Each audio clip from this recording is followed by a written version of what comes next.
selon ma perspective, qui est celle d'un philosophe des sciences, travaille en éthique, parler d'éthique, c'est d'abord essayer de clarifier un certain nombre de choses, et notamment 4 aspects à propos de l'éthique. Pourquoi l'éthique? Pourquoi faisons-nous de l'éthique? C'est une question qui ne va pas de soi. Parce qu'il y a la morale, parce qu'il y a la politique, et puis parce qu'il y a les bonnes pratiques. Alors pourquoi l'éthique? Si l'éthique a une légitimité, alors quel est son objet? De quoi parle-t-on lorsque l'on parle d'éthique? Parce que l'éthique, ce n'est pas non plus la discussion sur tout, et sur l'ensemble des sphères de notre existence. L'éthique a un objet. Ensuite, il s'agira de savoir, dans ce questionnement par rapport à l'objet de l'éthique, quelle est sa démarche? Parce que là aussi, il y a des tendances qui sont très différentes par rapport à la démarche que l'on peut avoir à propos de l'éthique. Et puis enfin, le 4e aspect, c'est quelles sont les conditions. Parce qu'il serait vain aussi de penser qu'on peut faire de l'éthique comme ça hors sol, et qu'il n'y a pas des conditions nécessaires pour qu'une réflexion éthique puisse avoir lieu.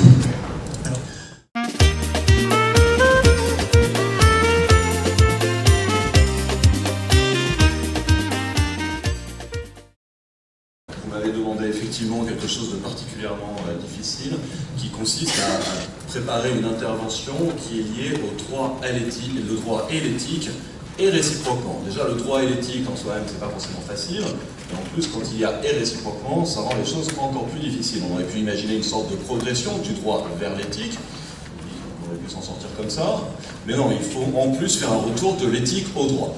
Or, le problème, c'est que le droit et l'éthique, c'est un peu comme chien et chat, ce sont deux disciplines qui ne s'entendent pas très bien. Alors, j'ai essayé du coup de contourner un peu les choses. Je me suis dit, le droit, c'est finalement cet ensemble de règles qui s'impose à tous les individus dans la société et qui va être sanctionné par un juge. Le droit implique donc différentes choses. Le droit implique la présence impérative d'un juge, la présence d'un corpus de règles et l'application de l'un à l'autre. Le droit implique aussi du coup une forme de catégorisation. Le droit, c'est quelque chose qui est, pardonnez l'expression, qui règle personne juridique, ça de côté. Qu'est-ce que l'éthique en comparaison? Léo, tu l'as brillamment défini, je n'y reviendrai pas. Ça n'est pas effectivement ce qui relève de la morale, c'est quelque chose qui est performatif, qui permet de transposer une réflexion vers l'action. Donc il y a ici deux différences de nature, et c'est pour ça que présenter le droit et l'éthique et réciproquement est particulièrement difficile, parce que le droit agit sur un plan, qui est celui effectivement de la conceptualisation avec une sanction, cet ensemble de règles, tandis que l'éthique agit dans un autre plan. On n'est pas dans une différence de degré ici, on est dans une différence radicale de nature. Donc comment imaginer ce mouvement ici, l'un et l'autre? Alors pour ce faire, je vous propose d'envisager deux temps dans notre réflexion. Le premier temps sera une sorte de réflexion comparée, une comparaison critique du droit et de l'éthique. Et puis dans un deuxième temps, on va essayer de voir ensemble s'il n'existe pas des points de convergence. Et puis, puisque nous sommes entre nous, disons-le clairement, si finalement l'éthique n'en a pas fini par contaminer le droit. Alors une comparaison critique, c'est simple. Quand on parle de comparaison, on va trouver des points de ressemblance, des points de différence, évidemment. Et la question qui se pose ici, à mon sens, c'est justement comment obtenir une convergence entre droit et éthique. La première chose, c'est qu'on développe de plus en plus des outils qui sont des outils qu'on appelle du droit souple. Qu'est-ce que le droit souple? Eh bien, c'est justement une sorte de phénomène normatif qui crée du droit, mais qui n'est pas issu des personnes qui elles-mêmes font habituellement du droit. Je m'explique très simplement. Quand vous faites du droit, vous en appelez au Parlement, à la loi, au décret, et vous avez une règle juridique. C'est très simple. Le droit souple, ce sont d'autres autorités qui vont faire du droit et qui vont faire des règles plus précisément qui vont devenir du droit. Exemple typique, le code de déontologie médicale. Le code de déontologie médicale, c'est un texte qui est préparé par le Conseil national de l'ordre des médecins, qui va devenir du droit parce qu'il est voté, il est publié par décret en Conseil d'État, mais c'est avant tout un texte préparé par une organisation professionnelle. C'est un outil de droit souple. C'est moins raide. Autre exemple, tout ce qu'on appelle les autorités administratives indépendantes, qui elles-mêmes produisent du droit par délégation en quelque sorte. Le CSA. Donc on est dans quelque chose qui, justement, n'a plus la raideur habituelle. Maintenant, le droit va poursuivre d'autres buts. Le droit va servir de recommandation, le droit va servir de déclaration, le droit va servir de proclamation, le droit va servir d'outil de négociation. L'exemple topique, à mon sens, pour cela, en tant qu'avocat, c'est la loi du 4 mars 2002. La loi du 4 mars 2002, c'est quand même une loi extraordinaire qui n'apporte absolument rien. Mais rien. Des ennuis aux médecins, mais encore, même pas, parce que tout ce qui était à l'origine dans la loi du 4 mars 2002, à quelques dispositions près, bien évidemment, figurait déjà dans les solutions de la jurisprudence, appliquées par les juges. Donc quel était l'intérêt de cette loi? C'était simplement de la proclamer, de proclamer ces droits, de les déclarer, de les figer aussi au passage, mais ça c'est un autre débat, mais de les porter à la connaissance des personnels de santé, des professionnels de santé. Et quand vous regardez où je vais, donc tout ça c'est modifier les fonctions du droit originellement, justement c'est obtenir une convergence qui, tous ces éléments, et c'est là en quelque sorte ma conclusion, tous ces éléments vont conduire à une profonde rénovation du droit. Maintenant, on est effectivement dans l'élaboration progressive. On est dans la construction d'un standard, et on va, attention, d'une obligation en droit, ça ne vous parle pas, moi non plus, on est au contraire dans un droit qui va trouver à s'appliquer dans le monde réel, un peu comme l'éthique, et qui va nous servir justement, précisément, de décision. Je vous remercie beaucoup pour votre attention. Peut-être en attendant les questions qui vont venir, c'est toujours les premières qui sont les plus difficiles.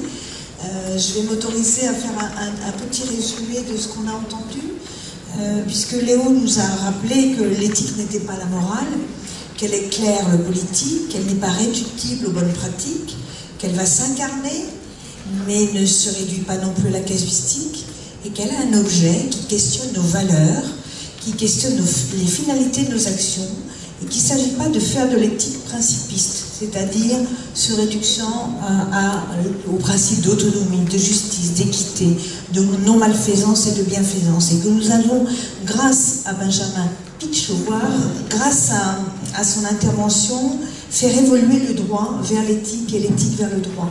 Et partager des valeurs, pour le coup, extrêmement incarnées dans les deux sens. Alors, la loi du 4 mars 2002, je pense qu'elle va être efficace. La loi du 4 mars 2002, c'est la grande loi qui récapitule l'ensemble des droits des patients dans le système de santé et qui réorganise un peu le système de santé. Donc ça n'est pas complètement une loi d'organisation du système de santé, même s'il y a quelques dispositifs, mais elle fige l'ensemble des droits d'une personne qui est prise en charge par un établissement de santé, par un professionnel libéral, et qui a fait bien sûr l'objet d'amendements successifs. La loi Leonetti vient amender la loi du 4 mars 2002. Les amendements de la loi Leonetti eux-mêmes, la loi de 2016. La loi Tourelle vient modifier la loi du 4 mars 2002, notamment sur tout ce qui concerne le secret professionnel. Il y a eu un amendement absolument dramatique sur cette loi, justement, en matière de secret professionnel, qui finit par vider la notion de secret professionnel à mon sens, évident, et elle définit aussi les équipes de soins, etc. Donc c'est cette loi Kouchner qui fige l'ensemble de ces droits, information, consentement, respect de l'intégrité publique, droit au soulagement de la souffrance et à la prise en charge de la douleur, etc. Les valeurs, les conséquences et les finalités, comment peut-on les croiser avec les principes éthiques que nous connaissons? Puisque c'est vrai, l'éthique n'est pas que principe. On a vu avec les finalités et les conséquences, mais comment peut-on croiser les 3 et les 4 principes? C'est une très bonne question. Je ne sais pas s'il faut croiser principes et valeurs. En tout cas, il faut effectivement clarifier leurs rôles respectifs, qui sont différents. Et on a besoin de principes, évidemment, qui sont plus de l'ordre de la catégorie abstraite pour guider l'orientation d'une société en général. Principes républicains, liberté, égalité, fraternité, sont indispensables pour guider l'action politique, l'action publique. Mais ils n'ont pas d'autres, on va dire, d'autres rôles que ça. Après, pour qu'au quotidien ces principes aient un sens, il faut effectivement leur associer un certain nombre de valeurs qui vont les incarner, les caractériser. Donc, j'allais dire, plutôt que de croiser principes et valeurs, c'est plutôt essayer d'identifier quels sont leurs rôles respectifs et bien comprendre que lorsqu'on est sur le registre des valeurs, on est sur le registre de la conflictualité, on est sur le registre des tensions entre valeurs qui sont souvent opposées et qui peuvent se résoudre après, effectivement, par un traitement juridique, hein, mais parfois pas. Et c'est ce que je voudrais peut-être rajouter à propos de ce que vient de dire Benjamin, c'est que l'éthique par rapport au droit, hein, elle peut intervenir dans deux cas, j'allais dire, lorsqu'il n'y a pas de réponse juridique, parce que s'il y en a une, s'il y a une loi, effectivement, un règlement, que ce soit le droit dur ou mou, etc., ben dans ce cas-là, on s'y réfère et ça peut résoudre le problème. Mais l'éthique a aussi un rôle à jouer lorsque la réponse juridique n'est pas adaptée ou est considérée comme non légitime. Et c'est là où l'éthique interroge aussi les contenants, et pas simplement les contenus, mais les contenants notamment juridiques. Voilà. Donc là c'est important, je pense que les valeurs, elles interviennent à ce niveau-là. Après, comment croiser valeurs, conséquences, finalité, donc c'est la deuxième partie de votre question. Alors ça, moi je pense que mais ça va être dit par Virginie et par Paul Loos, qu'il faut, c'est remplir un certain nombre de conditions, qui soient matérielles aussi notamment, et avoir des outils pour le faire. Je pense que l'éthique, ça ne peut se résumer à la discussion comme ça informelle.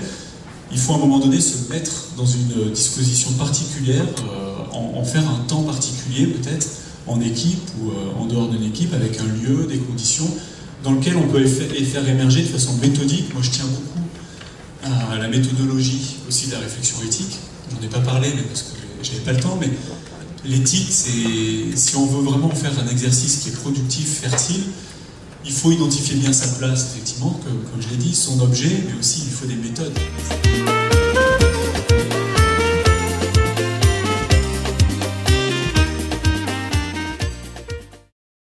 Cette jointe de l'espace éthique d'Île-de-France et Paul Louvet-Dubuc au bureau, qui est un de nos autres philosophes. Je vais juste vous faire un petit propos introductif avant les témoignages filmés, et puis après je passerai la parole à Paul Louvet-Dubuc, qui est philosophe à l'espace éthique. Alors le sujet pour nous, c'est besoin d'éthique, ce qui motive les professionnels. Alors qu'est-ce qui motive les professionnels du soin à se déplacer comme vous, de plus en plus nombreux, vers les lieux où l'on parle d'éthique, où l'on écoute les dilemmes des soignants, où l'on se mobilise pour les aider à réfléchir? La solitude face aux prises de décision, la volonté de partager leurs expériences, les dilemmes liés à la situation médicale, tels que par exemple, quelle vérité dire aux malades? Comment accompagner la fin de la vie? Jusqu'où respecter la liberté des patients? Les soins, jusqu'où? Comment concilier secret médical et danger pour un tiers? Comment différencier un refus de soins d'un renoncement? Que comprendre de ce refus de soins? Quel message? Alors aujourd'hui, un espace éthique est un lieu de ressources pour les soignants qui ont ce besoin d'éthique. Alors sa mission est de susciter et coordonner les initiatives éthiques au service, officiellement, des sciences de la vie et de la santé.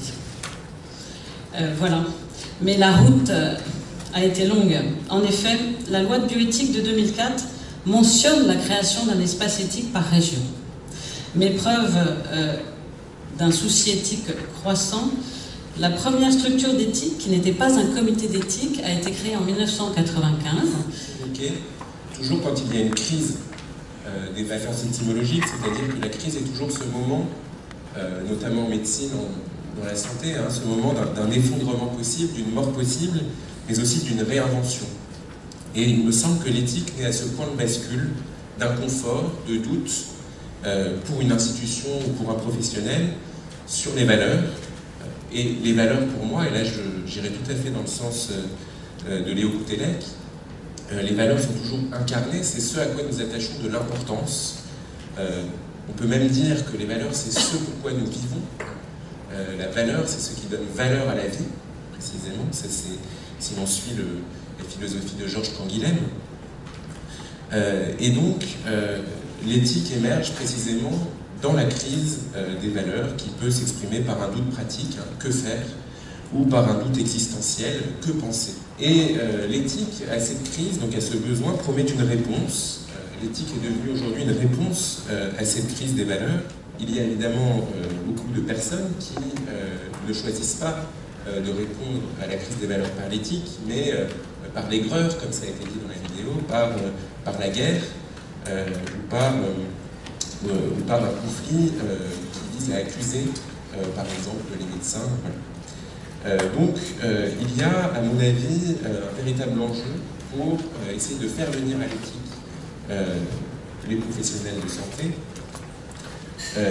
Et la formation ne suffira pas. Il me semble que la reconnaissance est une notion à creuser et que leur point de vue peut exprimer une certaine forme d'universalité. Je suis le docteur Robinet, je suis le médecin coordinateur sur les soins palliatifs, coordinateur régional. Donc, ça m'a beaucoup l'impression que l'éthique est tout à fait réservée uniquement aux soignants, aux professionnels de santé. Mais quand on vous écoute parler, l'éthique aussi c'est quelque chose, il y a des éthiques, il y a l'économie, mais est-ce que vous avez aussi en direction de nos managers, de nos directeurs d'hôpitaux, de nos administratifs, organiser aussi des formations qui pourraient essayer de compléter l'équipe, parce que nous sommes une équipe de soignants, il faut qu'on aille vers l'équipe, mais nous sommes complètement contraints justement par cette fameuse économie. Et donc, on doit aussi savoir si nos dirigeants vont dans le même sens que nous. Si nous ne sommes pas, même si nous avons des grands besoins, nous sommes parfois effectivement limités par cet aspect de la question. Dans un moment de crise, qui me renvoyait à ce qu'évoquait Emmanuel sur la question de la vocation soignante.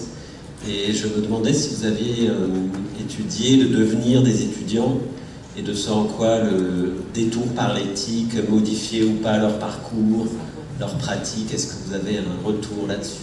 On va poser la question à Vianney Mourmand, qui est un de nos anciens étudiants.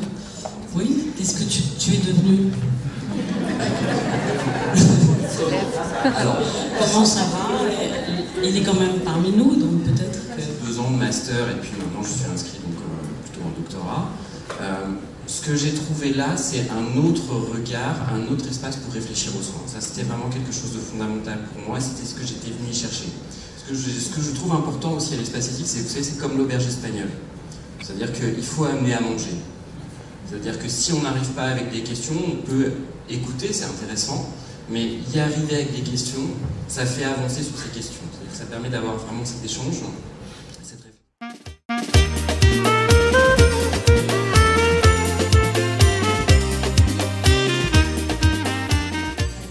Ici en Martinique, je vais vous parler de situation au pluriel, de vulnérabilité en gériatrie. Alors, les situations de vulnérabilité, qu'est-ce que c'est que la vulnérabilité? C'est quelque chose qui est susceptible de recevoir des blessures, la capacité à souffrir, l'incomplétude ontologique, c'est-à-dire qui concerne l'homme, les fragilités au pluriel, les défaillances en cascade, notamment en gériatrie, l'intrication constante des problèmes, qu'ils soient somatiques, cognitifs ou psychiques, les facteurs de risque, les situations à risque comme l'immobilisation, la iatrogénie, l'entrée en institution, les séparations, les hospitalisations, l'isolement, les troubles sensoriels, la maltraitance au pluriel et les comorbidités, bien entendu. Dans mon hôpital, ce sont des personnes extrêmement âgées, 86 ans en moyenne, surtout des femmes, qui ont 6 pathologies en plus de leur démence. Les facteurs favorisants, évidemment l'isolement et la solitude, le veuvage, le célibat, l'absence d'enfants, les pertes affectives, les conflits, conséquences, évidemment, c'est des dénominations qui sont floues des groupes de population. Quand est-ce qu'on est vieux? À 60 ans, à 65 ans, à 75 ans, on est toujours le vieux de quelqu'un d'autre. Les groupes sont très hétérogènes.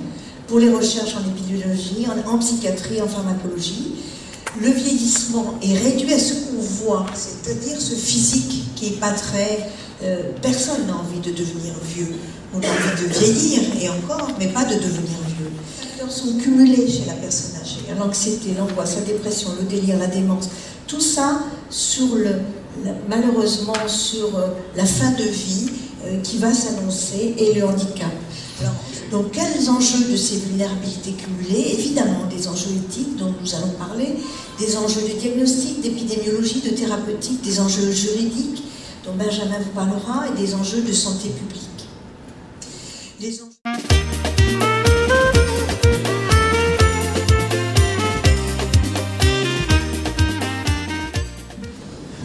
Bonjour à tous. Alors, oui, je suis philosophe, donc je vais vous proposer une intervention plutôt conceptuelle, plutôt philosophique, et plutôt aussi par rapport à Véronique Lefebvre-Desnouettes, juste avant moi, sur la vulnérabilité ontologique, c'est-à-dire sur la vulnérabilité de tout être humain. Je vais parler, pour commencer, de la vulnérabilité ontologique. Alors, en philosophie et en éthique aujourd'hui, cette idée de vulnérabilité, elle nous vient de deux traditions philosophiques assez différentes. Il y a d'abord, vous connaissez sans doute Hans Jonas et Emmanuel Levinas, qui proposent une première éthique de la vulnérabilité, c'est-à-dire de fonder l'éthique sur ce concept de vulnérabilité. L'idée de Jonas, c'est que la vie a une valeur prémorale, avant tout jugement. La vie humaine a une valeur, et cette valeur appelle notre responsabilité, qui a écrit le principe responsabilité. Il y a aussi Emmanuel Levinas, qui propose une conception assez proche, et à sa suite, peut-être la connaissez-vous, Corinne Pelluchon, qui a écrit un ouvrage récent, Éléments pour une éthique de la vulnérabilité. Donc la perspective ici, elle est plutôt phénoménologique. Voilà, un grand mot peut-être. Levinas considère que ce qui est premier, c'est la vulnérabilité humaine, la nôtre, celle de notre corps, dont nous avons une conscience immédiate par notre mortalité, par la conscience de notre mortalité, mais aussi celle d'autrui, à travers le visage de l'autre, qui nous impose aussi, l'idée est la même, la responsabilité à l'égard de sa vulnérabilité. Et la responsabilité, pour Jonas, est première, fondamentale, première par rapport à la liberté que j'ai d'exister, de m'approprier les moyens d'exister dans le monde. Et c'est cette responsabilité à l'égard de toute altérité, cette faille, si vous voulez, qui m'impose donc un devoir à l'égard de l'autre. Au-delà de cette conception, vous l'aurez peut-être perçu, un peu religieuse de l'éthique de la vulnérabilité, il y a une autre tradition philosophique tout à fait différente qui a proposé une éthique de la vulnérabilité. C'est ce qu'on appelle la théorie du care, inaugurée par Carol Gilligan, philosophe, dans un ouvrage qui s'appelle Une voie différente. Donc, il y a ce fait de la vulnérabilité à reconnaître. Pour autant, est-ce qu'on est forcément pour une éthique de la vulnérabilité?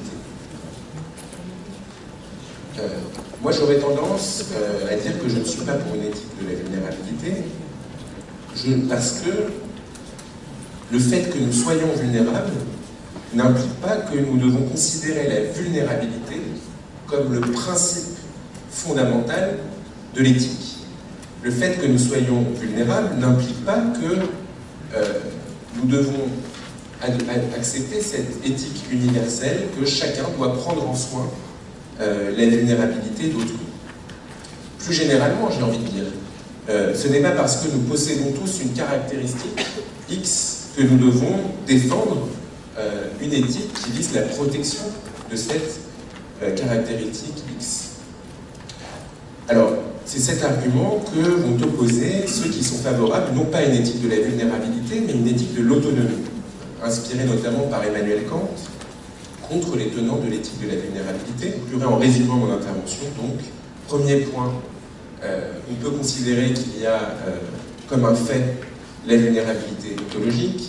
Pour autant, je ne crois pas que la vulnérabilité doive être considérée comme le cœur de l'éthique, mais plutôt comme un principe de pondération au sein d'une éthique, et que finalement nous ne pouvons respecter l'autonomie que si nous respectons la vulnérabilité. Je vous remercie beaucoup.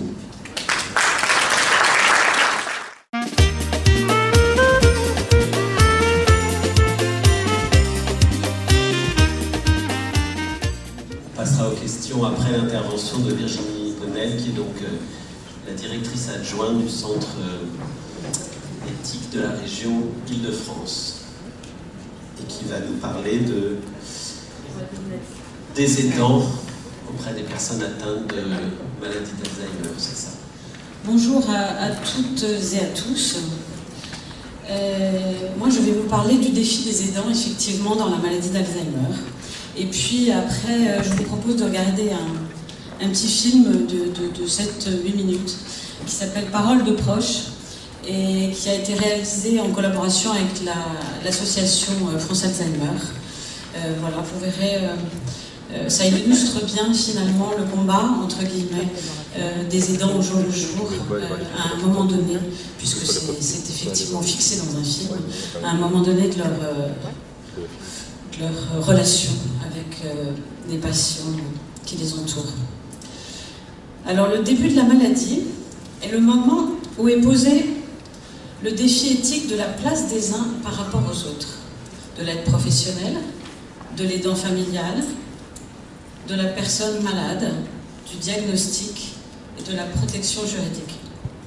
Puis se pose la question de l'aide et de l'épuisement des aidants. En effet, ils sont souvent réticents à utiliser l'aide proposée, car elle est mal connue et aussi parfois inadaptée. L'aidant comme le malade y trouvent en plus de désagréments que de bénéfices, car les coûts émotionnels sont très élevés. De plus, la maladie impose de développer de nouveaux repères. À travers la relation entre l'aidant, souvent enfant désigné, et l'aidé, se dessine un schéma familial complexe dont le professionnel doit tenir compte pour apporter une aide efficace. De plus, cette aide se situe sur le plan de la relation et non simplement des soins techniques. Alors l'intervention des professionnels est évidemment difficile. Pour être éthique, entre guillemets, elle doit tout d'abord prendre en compte le malade comme acteur à part entière.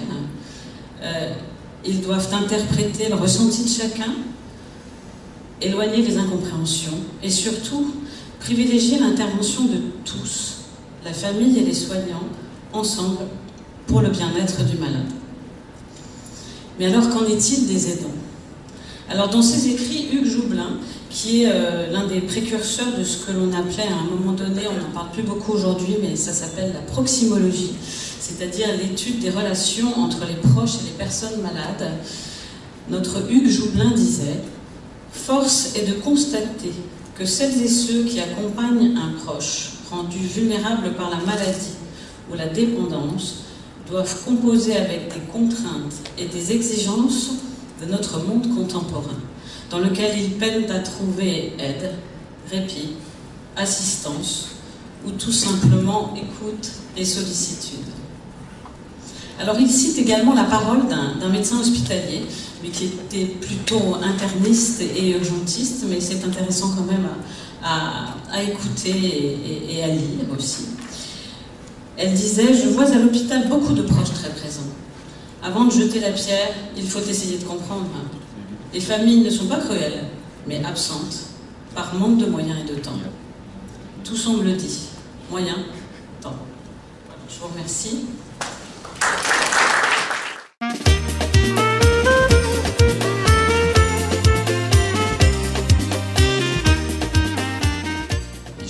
Donc je suis gériatre au sein du pôle de gérontologie du CHU et responsable de l'USLD où il y a 90 lits et de l'EHPAD sur un site satellite du CHU.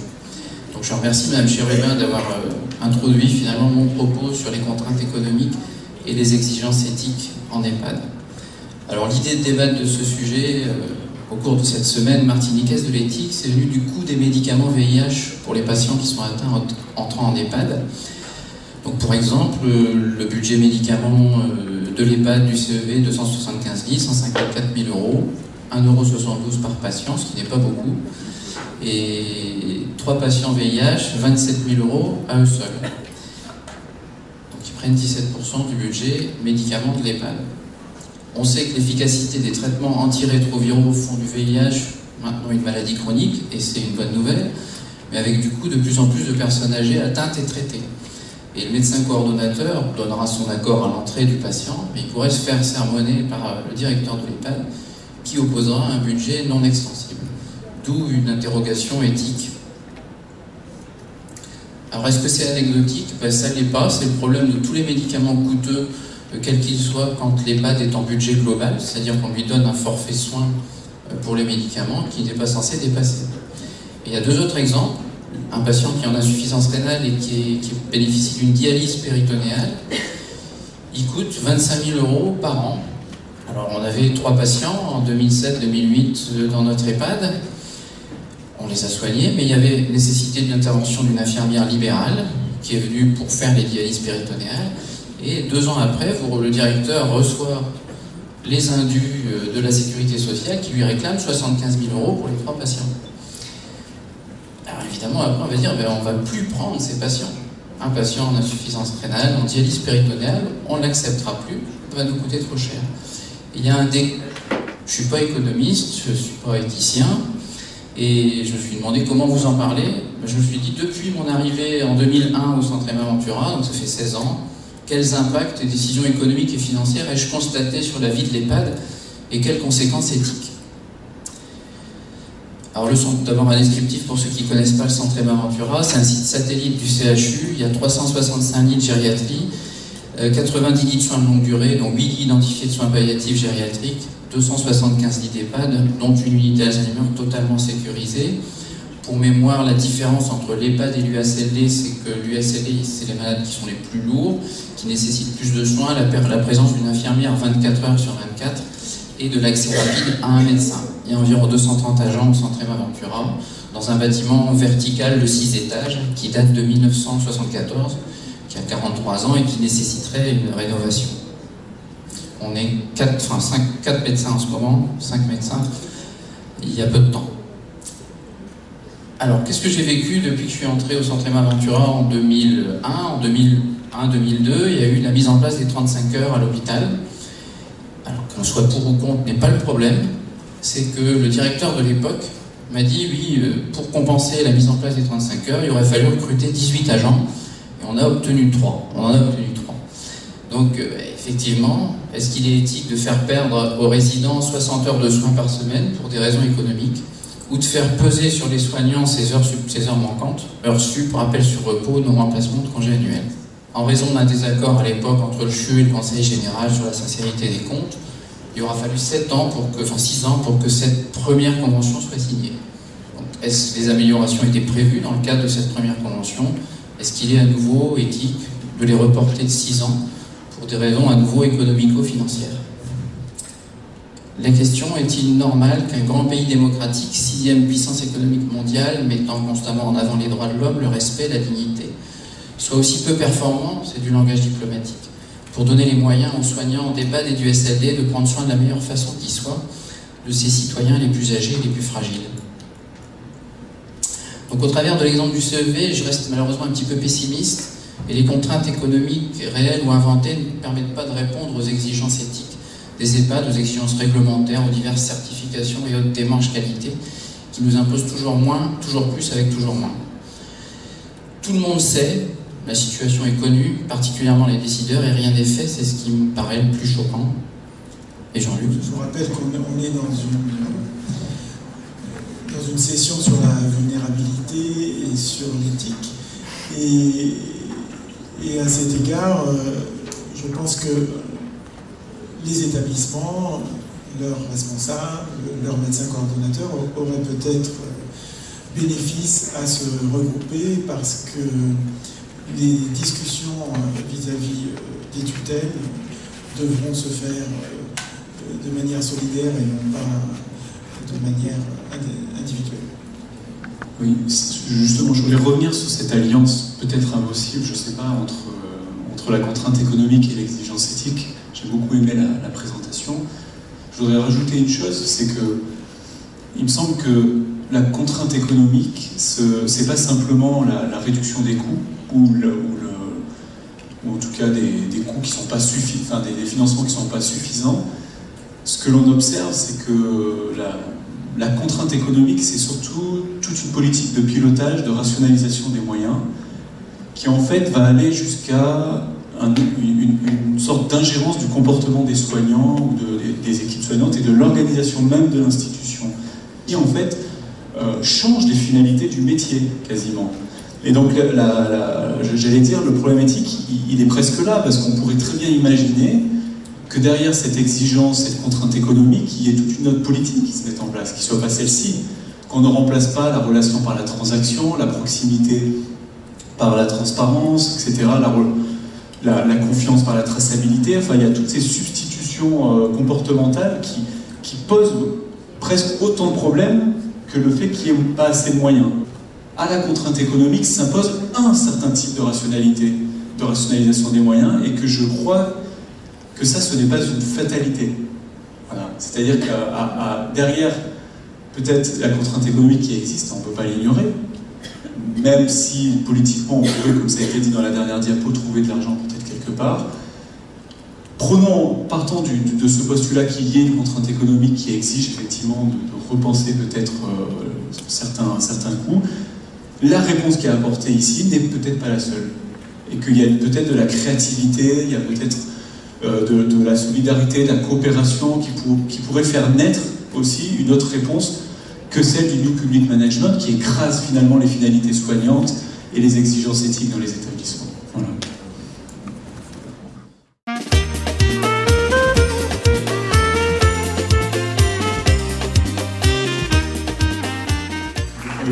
Cette troisième journée de formation, les 2 derniers jours étaient passionnants. Moi personnellement j'ai beaucoup appris dans les ateliers et c'est vraiment un plaisir de partager ces moments d'éthique avec vous. Aujourd'hui on va avoir une 3e journée sous le signe ce matin de l'accompagnement en fin de vie et en début de vie, donc avec plusieurs interventions qui s'annoncent de grande qualité et des témoignages qui vont rythmer également ces interventions. Donc comme hier et avant-hier, la matinée va s'organiser autour de 2 témoignages et autour de 3 interventions. Benjamin Pichot, qui est avocat à la Cour de Paris, et qui est maître de conférence en droit privé et qui collabore beaucoup avec l'espace éthique Île-de-France, notamment au sein d'enseignement, et donc qui va un petit peu nous faire part de l'évolution législative à propos de la fin de vie, qui est très récente et qui est encore, j'allais dire, c'est encore une actualité, c'est-à-dire qu'il n'y a rien encore de définitif. Et puis nous aurons également une intervention de Vianney Mournant, qui est lui responsable d'une équipe mobile de soins palliatifs et qui est doctorant en éthique à l'espace éthique Île-de-France et responsable d'une UE fin de vie et soins palliatifs au sein des enseignements de l'espace éthique, et qui lui va revenir sur l'histoire un petit peu des soins palliatifs.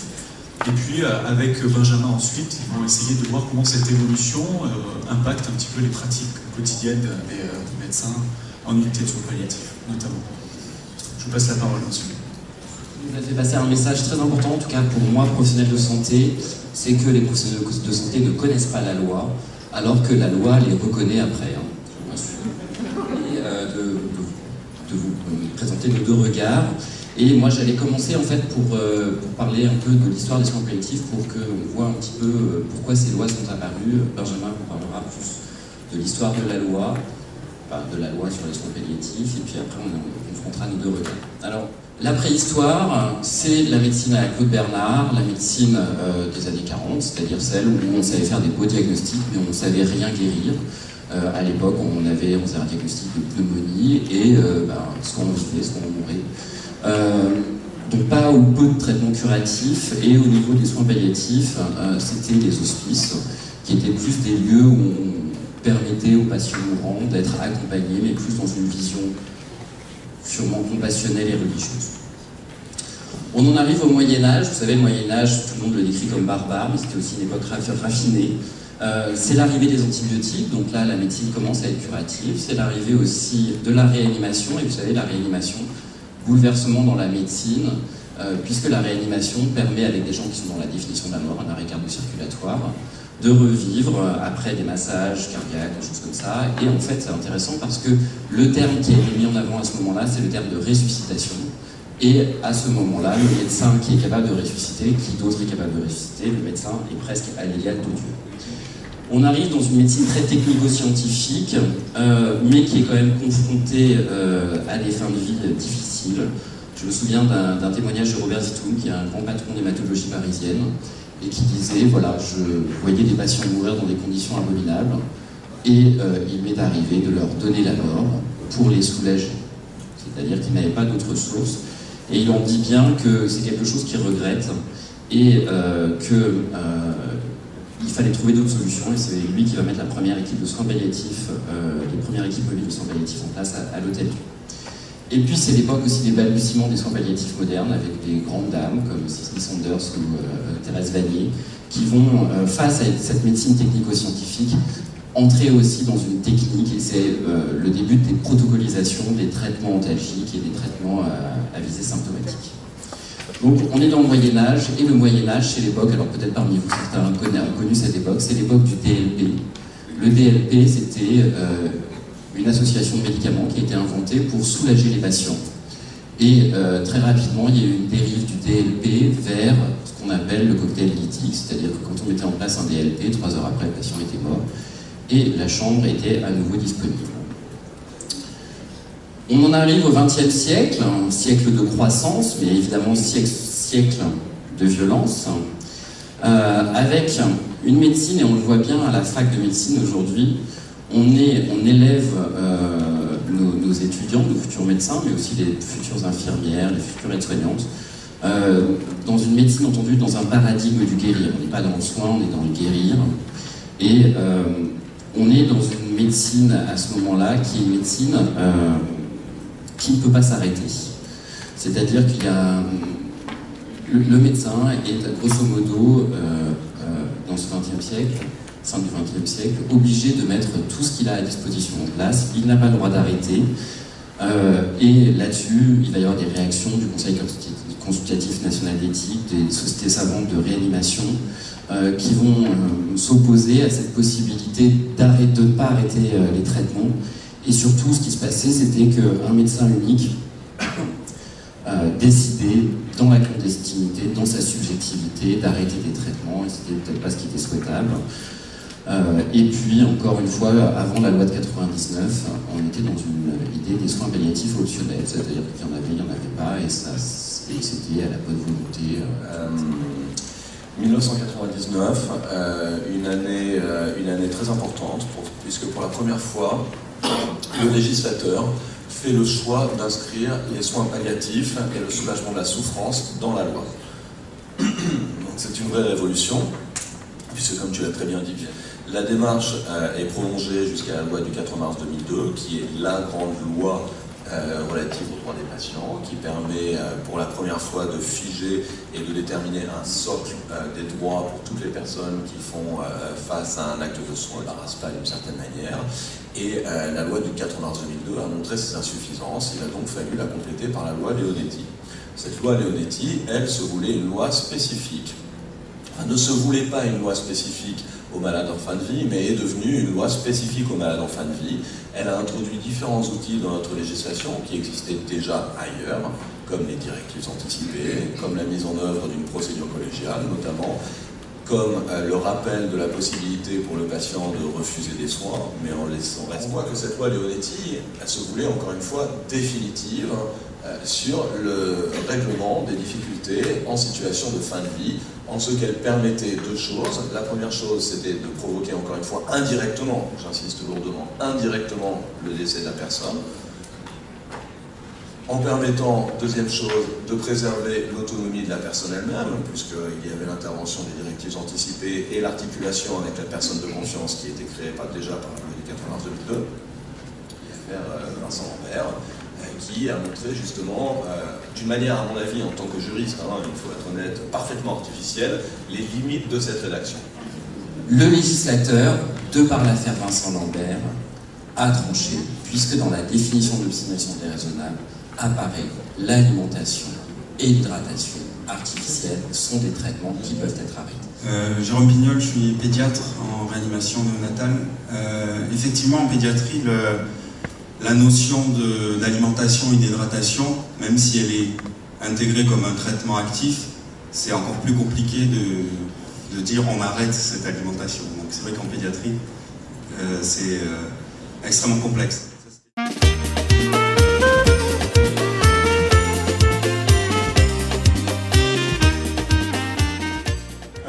Du groupe Questionner autrement le soin, Catherine Legrand-Sévy, qui est socio-anthropologue de la santé, et Étienne Sévire, qui est pédopsychiatre en oncologie pédiatrique. Voilà, je vous laisse la parole. Cette session sur les adolescents qui évidemment ne représentent pas l'ensemble des questions posées par les soins palliatifs pédiatriques, mais qui sont, de mon point de vue, emblématiques de plusieurs points de vue, autour justement de questions qu'il a été beaucoup abordées, autonomie et vulnérabilité. Les adolescents, jeunes adultes sont par définition vulnérables, parce qu'ils le sont comme tout être humain. Je souscris pleinement à ce qu'évoquait Paul Loup hier au sujet de la vulnérabilité ontologique, mais ils le sont aussi spécifiquement du fait de cette période particulière de transition. Voilà, donc pour tout ça et pour discuter avec vous, nous avons choisi d'appeler notre présentation des adolescents et jeunes adultes en soins palliatifs en oncologie, puisque c'est ma discipline et celle aussi que Catherine connaît bien parce qu'elle a mené plusieurs études auprès des grands adolescents et jeunes majeurs.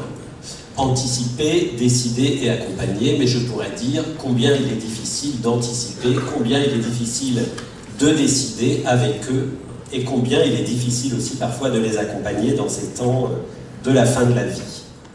Je voulais rappeler quelques notions en reprenant les travaux de ma collègue Gabrielle Marioni, qui est psychologue à l'Institut Gustave Roussy. Vous rappelez que les adolescents ne sont pas étrangers à la mort. Les questions relatives à la perte, à la séparation, à la mort sont tout à fait centrales dans le processus adolescent. C'est des choses auxquelles les adolescents pensent beaucoup. C'est une période, vous vous en souvenez, puisque nous sommes tous passés par là, où les questions existentielles et la quête de sens concernant la vie sont très présentes. Être adolescent, et moi je le répète souvent, on pense beaucoup à tout ce qu'il va advenir, mais il ne faut pas oublier qu'être adolescent, c'est aussi ne plus jamais être un enfant, et qu'il y a un vrai travail de deuil aussi, lorsqu'on est adolescent, de quitter l'enfance, les modalités relationnelles de l'enfance et tout ce que ça comporte. Donc un travail aussi de séparation d'avec les parents. Je rappelle la fréquence des jeux, et là je ne pense pas qu'aux jeux vidéo quand même, auxquels les adolescents consacrent beaucoup de temps, mais les jeux plus largement autour de la mort, ce que nous les psys appelons les conduites ordaliques, c'est-à-dire tous ces jeux autour des limites, où à la fois le risque, mais aussi le sentiment de la vulnérabilité qui les habite, et est au cœur de toutes ces pratiques, on pourrait dire, qui inquiètent légitimement souvent les adultes. Voilà, alors lorsque survient une maladie potentiellement, enfin grave et potentiellement mortelle comme le cancer, qu'est-ce qui se passe? Vous imaginez bien qu'à ce moment-là, il n'est plus possible de se sentir invulnérable et tout-puissant. Je pondère l'autonomie comme je pondère la vulnérabilité. Les adolescents, jeunes adultes ne sont pas ni pleinement autonomes et ni seulement vulnérables. Et ça, c'est tout l'art du travail avec eux, en matière d'information et de décision. Qui décide quand bien même ils sont mineurs du point de vue de la loi, comme l'évoquait Benjamin? Et quand on a 17 ans, ou quand on va avoir 18 ans dans 3 mois, est-ce qu'on n'est pas en mesure de décider des choses quand à son existence et la fin de sa vie? Comment, pour les soignants et les médecins en particulier, aborder ou non la question du pronostic? Qu'est-ce qu'on fait quand un adolescent ne pose absolument aucune question sur son devenir? Est-ce qu'on lui demande de rédiger des directives anticipées? Est-ce qu'on lui demande où il a envie que la fin de sa vie se déroule, etc., etc. Je vais parler des grands adolescents ou de jeunes majeurs atteints de cancer et qui vont mourir, en tout cas plusieurs d'entre eux, allaient décéder quelque temps après que nous nous soyons rencontrés dans le cadre d'une étude qui ne portait pas sur ceux qui allaient mourir, qui s'intitulait « L'accueil des grands adolescents et jeunes majeurs récemment diagnostiqués et hospitalisés en pédiatrie ou chez les adultes ». C'est une étude qui a été menée en 2008, un travail modeste. Ce sont 30 adolescents ou jeunes adultes que je suis allée interroger assez longuement, plutôt sous la forme d'une conversation très libre, même si j'avais lancé quelques questions, mais ils ont en moyenne, pendant 2h30, pu répondre donc à ce qu'il en était de ce qui avait changé dans leur vie. Et puis les chefs de service qui m'avaient fait la confiance, et je peux vraiment les en remercier, de me permettre d'aller voir ces adolescents à leur chevet, dans leur chambre, m'avaient dit « Nous savons bien que vous travaillez sur la mort, donc aucune question sur la mort, c'est la condition pour aller leur parler. » Et j'ai un tout petit peu désolée en me présentant, en disant que donc j'enseignais la sociologie et l'anthropologie aux futurs médecins en fac de médecine, et puis que mes travaux portaient notamment aussi sur la place de la mort dans notre société. Point. Ils ont eu des choses à dire sur la mort. Je vais dans un deuxième temps les aborder, mais j'aimerais dans un premier temps reprendre ce qui est apparu dans leur discours lorsqu'ils évoquaient les positions des soignants et tout statut confondu, d'une sorte d'injonction à l'autonomie qui les surprenait et qui n'est pas du même ordre que ce qu'ils peuvent dire directement de leur envie de sortir, d'être libre, de se projeter dans l'avenir. Je vais reprendre avec vous ces quelques aspects, notamment ces allants de soi autour du concept d'autonomie, souvent évoqué par les professionnels comme une sorte de désirable absolu pour ces jeunes. J'y vois surtout assez souvent l'injonction, alors qu'ils sont gravement malades, à se séparer, notamment de leur famille et notamment de leur maman. Et donc, ils ont pu me glisser assez souvent, mon meilleur avocat, c'est ma mère, ma meilleure alliée, c'est ma mère, mais il ne faut pas que je le dise trop ici.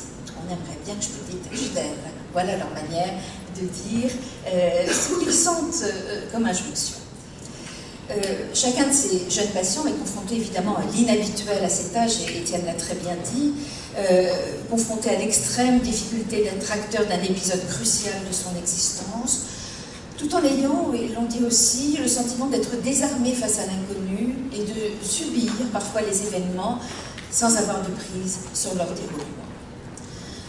Tous ces jeunes adultes ont su dire en confiance la fragilisation, le vacillement parfois, pendant les traitements très éprouvants, les priorités du vivre et du survivre qui ont subitement, d'une certaine manière, été les leurs à un âge de la vie où les questions de mourir, et Étienne l'a aussi très bien dit, et de sa propre disparition ne sont pas habituelles. Il est donc indispensable de rappeler ce que vous savez déjà, c'est ce besoin d'accueil et d'accompagnement de ces jeunes, de rappeler leur hypersensibilité. Ils en ont parfaitement conscience, je démarre au quart de tour, souvent je ne suis pas correcte, je le regrette, mais c'est souvent un peu tard, j'oublie de présenter mes excuses. Cette hypersensibilité donc, de ceux qui sont malmenés par la maladie cancéreuse et par les traitements qu'elle implique, évidemment, vous la connaissez sans doute encore mieux que moi. L'efficacité et la nécessité d'une symbolisation autour de la mort, c'est faire en sorte que l'oubli censure à l'égard des mourants et des morts, qui règnent encore souvent à l'hôpital, soit bien compris comme dévastateur, car ça rend les morts pesants. C'est très différent d'une sorte d'oubli-allègement qui n'est rendu possible que par une juste place qu'on a faite à la mort, puisque la mort, vous le savez bien, est un événement qui a lieu, a écrit Yankelevitch. Et parce qu'on a fait une place à l'événement qui a eu lieu, me semble-t-il, le sens est trouvé, le travail avec le deuil, notamment pour le soignant, peut commencer. Je vais m'arrêter. Merci beaucoup à tous les deux pour vos interventions très complémentaires. On voit que dans la pratique, dans l'observation assez sensible de la parole de ces jeunes, il y a des questions éthiques très fortes qui se posent.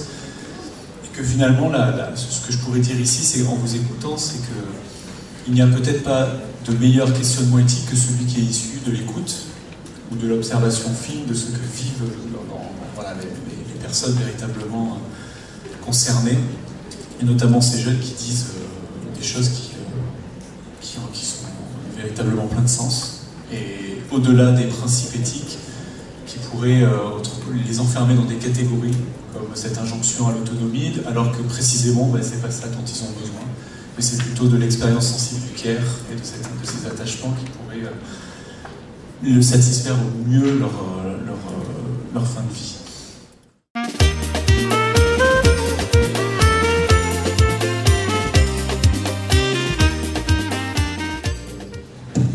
Dans le vif du sujet, j'ai J'ai été d'abord un peu embêté par le titre de la présentation et je me suis dit qu'il faudrait ajouter quelque chose parce qu'en pratique, en matière de limitation ou d'arrêt des soins, en pratique on n'arrête jamais les soins. Alors je me suis dit qu'il faut rajouter un adjectif. Le plus classique c'est des thérapeutiques actives. Depuis 60 ans, très clairement, nous, la population française, décède à l'hôpital. Donc cette médicalisation de la fin de vie est une évidence. Et mon propos, pendant ces 10 minutes, c'est de dénoncer, en quelque part, cet effet pervers de cette médicalisation des derniers instants de la vie et de refuser catégoriquement l'acharnement, enfin, l'obstination déraisonnable, de façon à mettre en place progressivement, au bon moment, aux soins palliatifs. En Martinique, sur les 3000 décès par an en Martinique, plus de la moitié surviennent dans le centre hospitalier universitaire de la Martinique, et pour 5 à 6% des patients, le décès survient dans les services de soins intensifs ou les services de soins de réanimation. Et donc, cette médicalisation de vie, c'est l'occasion de se dire que c'est une prise en charge totalement médico-technique des patients en fin de vie altère grandement la qualité de la fin de vie. Et qu'il faut absolument que nous intégrons, nous soignants, l'échec dans notre prise en charge, de façon à éviter une chose extrêmement discutable de mon point de vue, c'est le risque de la transgression vers l'euthanasie, de façon à intégrer d'emblée avec le malade, encore une fois, la possibilité du décès, l'admettre, le savoir et en discuter avec lui de façon à me laisser la place très vite, et même, je dirais, pour faire la remarque d'une discussion qui a commencé déjà, de dire que les soins palliatifs, c'est pas à la toute fin, c'est dès la prise en charge thérapeutique des malades. Décider en commun d'un projet de soins qui soit adapté, d'essayer d'être dans la juste mesure, avec cette difficulté de prendre une décision souvent pour un patient, dans son intérêt, sans son consentement, et surtout dans un contexte d'incertitude. Donc l'idée, c'est de déterminer ce seuil, cette idée de l'obstination déraisonnable. Tout le monde n'a que ce mot-là au bout des lèvres, l'obstination déraisonnable. Et en fait, dans la vraie vie, tout le monde parle d'acharnement thérapeutique, alors que moi, je voudrais vous parler d'obstination déraisonnable. L'exemple que je donne à chaque fois, c'est le matin, je vais à l'hôpital, soit en vélo, soit en moto, et j'espère que si je me fais renverser, le médecin du SAMU s'acharnera dans les traitements pour me maintenir en vie, pour me ramener à l'hôpital. J'aurais envie de parler d'un acharnement thérapeutique légitime. Ce que j'espère aussi, c'est que le réanimateur chirurgical qui me prendra, qui m'hospitalisera, ne s'obstinera pas dans les traitements d'une façon déraisonnable. La question du déraisonnable, c'est comment est-ce qu'on arrive à déterminer ce déraisonnable. Et finalement, la question de l'obstination déraisonnable, vous savez qu'il y a un texte de la loi qui dit que c'est inutile, disproportionné, ou le seul maintien anti-celle de la vie, sauf que ça ne veut rien dire dans la pratique. Et donc, il va falloir à chaque fois déterminer ce seuil entre acharnement thérapeutique légitime et obstination déraisonnable. L'idée, et je vais conclure là-dessus, c'est vraiment ces limitations et arrêts de traitement, c'est faire participer l'intersubjectivité. Moi, ce que j'en vois, c'est que derrière, il y a une vraie cohérence dans le projet de soins, il y a une cohésion des équipes, c'est-à-dire que quand tout le monde a participé à une discussion qui mène à une décision thérapeutique, ça amène vraiment une cohésion. Je pense que cette juste mesure, elle est nécessaire et c'est l'intérêt de pouvoir discuter. Voilà, je vous remercie. Ce que je dirais, c'est que pour tous les deux, vous êtes à la recherche finalement de la juste mesure, tu dis, mais peut-être de l'action bonne, de l'action la plus juste possible. Est-ce que pour toi, vous dit, l'action peut-être ce serait de proposer, en tout cas de réfléchir au lieu du décès, et que peut-être cette tendance à la médicalisation, ou en tout cas à ce parcours automatique vers lequel les personnes en fin de vie se dirigent, qui est les urgences, l'hôpital en tout cas, pour mourir, c'est peut-être à questionner, et questionner en termes aussi de représentation plus large sur la médicalisation, ou la prise en charge médico-scientifique de la fin de vie. Et puis, partant du principe que ça existe pour toi, hein, a priori, tu ne le remets pas en cause, tu n'en fais pas une hypothèse, en tout cas dans ta réflexion, a priori, tu te dis, les gens arrivent là, et quand ils sont là, qu'est-ce qu'on fait? Et là, effectivement, il y a la question de la posture éthique à adopter qui serait de garder les yeux ouverts. Garder les yeux ouverts. Et la difficulté de garder les yeux ouverts, justement, je parle d'aveuglement thérapeutique, hein, ça veut dire qu'à un moment donné, on ferme les yeux sur la vie de la personne, sur son contexte, sur les représentations que l'on porte sur lui, et finalement, on va vers quelque chose de déraisonnable ou d'illégitime. Voilà, qui sont employés. Voilà, donc... Jusqu'à où on peut continuer, sachant qu'il n'y a pas, que ce serait de la limite de l'obstination déraisonnable, parce que le patient continue à demander. Pour compléter effectivement ce que tu dis, d'un point de vue juridique, l'obstination déraisonnable ou l'acharnement thérapeutique ne se définissent pas par rapport à la volonté du patient. C'est quelque chose d'objectif et médical, c'est-à-dire c'est le traitement qui devient inutile. Après, la volonté du patient intervient pour sa part pour refuser, c'est-à-dire que subjectivement lui-même peut considérer qu'il ne souhaite pas que tel traitement soit mis en œuvre, mais c'est encore une fois une prérogative technique de définir ce qui relève de l'obstination déraisonnable. Donc ça n'est pas à lui de définir ça, je pense que c'est important à préciser. Et puis surtout, quelles que soient les décisions parce que risquer de faire face dans ces situations à quelque chose qui relève du différent ou d'un potentiel d'un contentieux potentiel ou quoi que ce soit, d'une difficulté avec la famille si elle existe. N'oubliez jamais que l'important aussi est d'assurer la traçabilité de toutes les décisions dans le dossier médical. C'est-à-dire que s'il y a à un moment ou à un autre une discussion ou un risque d'engager sa responsabilité, le seul outil qui est à notre disposition, ce ne sera jamais ce qui s'est dit dans le secret, si la personne est encore consciente et qu'elle peut verbaliser, dans le secret de vos échanges. Ce sera toujours ce que vous aurez reporté dans le dossier médical. Donc y compris, j'ai vu le patient, nous avons discuté de ça, etc. Donc c'est un indice précieux en cas de difficulté. Moi je suis docteur Marinelli, je suis avec mobile de soins palliatifs, CHUM. Et par conséquent, on est souvent confronté à ce genre de situation. Et le problème qui se pose actuellement, c'est surtout la connaissance du cadre réglementaire. Et si on regarde bien, les hôpitaux vont vers des certifications, vous avez parlé de certification, et de l'évaluation des pratiques professionnelles. Et là, dans un cas de figure comme celui-là, ça signifie que là, ils vont pratiquement dans un obstacle qui ne sera pas contrôlable. Parce que il n'y a pas d'évaluation de l'activité. Quand on prescrit un traitement ou on fait l'accord du patient, il faut tenir compte des données récentes de la société savante, des recommandations de la HAS et de cette fameuse route de délit qui demande une amélioration sans cesse des pratiques. Quand on voit ce genre de dérive, ça signifie qu'il y a des services qui sont complètement dans la dérive sur le plan de l'organisation du fonctionnement. L'éthique appelle à réfléchir, à proposer un traitement proportionnel. La loi ne permet pas d'acharnement, la loi ne permet pas de dérive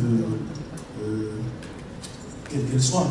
Et par conséquent, moi je pense que le drame de l'hématome, puisque de temps en temps on est appelé dans ce cas de figure, on n'est pas appelé, c'est que là elle a parlé de cette ligne de chimiothérapie, effectivement, première ligne, rémission, deuxième ligne, rémission, troisième ligne, ils sont dans une sorte de spirale jusqu'au jour où la dernière ne marchera plus.